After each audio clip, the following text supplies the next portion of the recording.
आप सभी को सादर प्रणाम। आपने हमसे एक प्रश्न पूछा है कि जब किसी के ऊपर घर पे बिजली गिरती है, किसी भी प्रकार का तेज करंट लगता है, तो उसका क्या अभिप्राय समझा जाए। ये सीधे सीधे विष्णु माया जी का प्रकोप है। विष्णु माया, जैसे कि नाम से ही हमको समझ में आता है कि भगवान विष्णु की ही शक्ति हैं।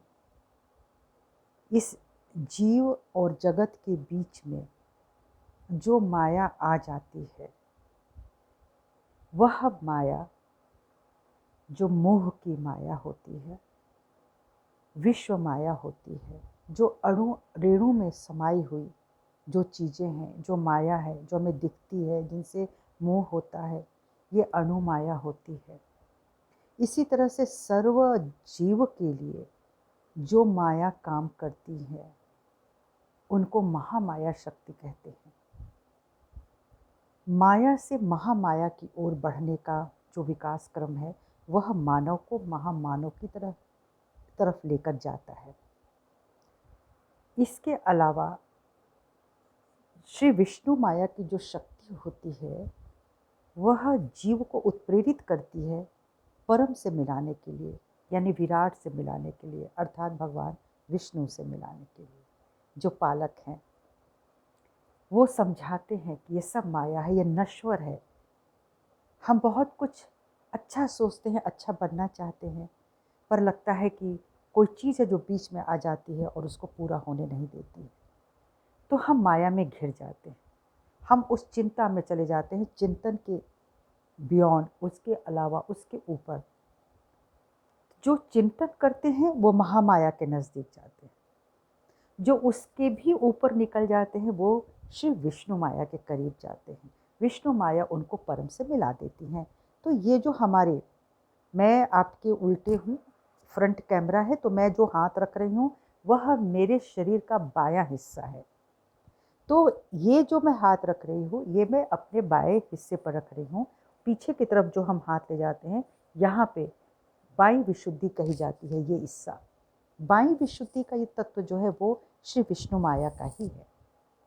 हम सहजयोग में इसको अच्छे से जानते हैं कि हम अपना दाहिना हाथ जब हम अपनी बाईं तरफ, जो आपको उल्टा लग रहा होगा, यहाँ पे रखते हैं, तो ये वो स्थान है जहाँ परम पूज्य श्री माता जी ने बताया कि इस तरह से जो कुछ गलतियाँ हम लोग करते जाते हैं, जाने या अनजाने, गलतियों का हमको बोध होता है क्योंकि हम मनुष्य हैं, हम पशु नहीं हैं, तो वहाँ सारा एक्यूमुलेशन इधर आ जाता है और जमा हो जाता है, जिसको हम कहते हैं गिल्ट, दोष भाव। तो जब दोष भाव आता है तो मनुष्य के भीतर बहुत ग्रंथियाँ बन जाती हैं, विभिन्न प्रकार की ग्रंथियों का निर्माण हो जाता है, जिससे बाहर निकलना बहुत मुश्किल होता है।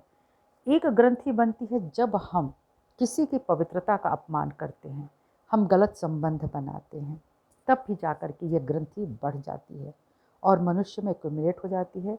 वो उसके लिए क्षमा मांगे या ना मांगे, लेकिन वह विष्णु माया की नज़र से नहीं बच सकते हैं।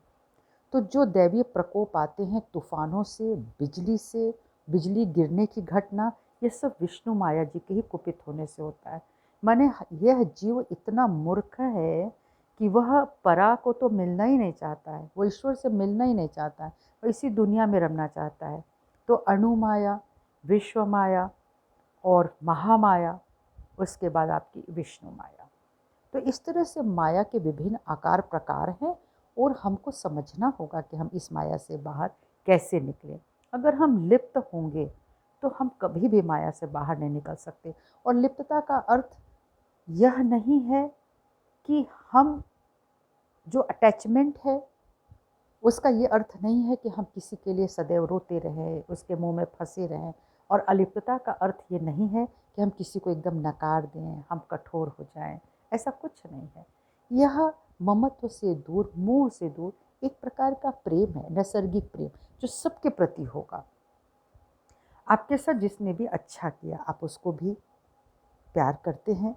जो आपको अच्छा नहीं करते, आप उनसे अलिप्त हो जाते, आप दूर हो जाते, लेकिन आप कुछ उनके लिए बुरा नहीं करते। न बुरा उसके लिए सोचते हैं।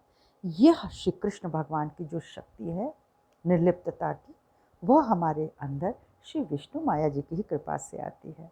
तो अपने गले का जो क्षेत्र है इसको हमें बहुत संभालना, ये विशुद्धि चक्र है। और जो लोग इसको संभालते हैं, जो भाई बहन की एक मर्यादा को समझते हैं, हर घर में स्त्री पुरुष हैं लेकिन उसमें एक रिश्ता बंधा होता है, तो जो उस रिश्ते की मर्यादा होती है वो विष्णु माया संभालती है। लेकिन जब जब इस रिश्ते पर चोट आती है, संबंध बिगड़ते हैं, भाई बहन की मर्यादा गड़बड़ाती है, तो फिर बिजली गिरती है। गिरती तो उन स्थानों पे है, कौन जाता है ये तो मैं नहीं बता सकती, लेकिन बिजली का गिरना, उनका कड़कना, जो तेज कड़क होती है बादलों की गड़गड़ाहट, उनका क्रोध जो होता है, वो सब समझ में आता है। और माँ का प्यार भी समझ में आता है। इसलिए विष्णु माया जी के संबंध में इतना ही कहेंगे कि ऐ जीव, तुम अपनी मुक्ति का मार्ग खोजो और प्रभु से अपनी मुक्ति का मार्ग मांगो। और माँ का प्यार जब मिल जाता है तो यही जीव विराट से जुड़ जाता है और उस विराट में विलीन हो जाता है। सभी को मेरा प्रणाम।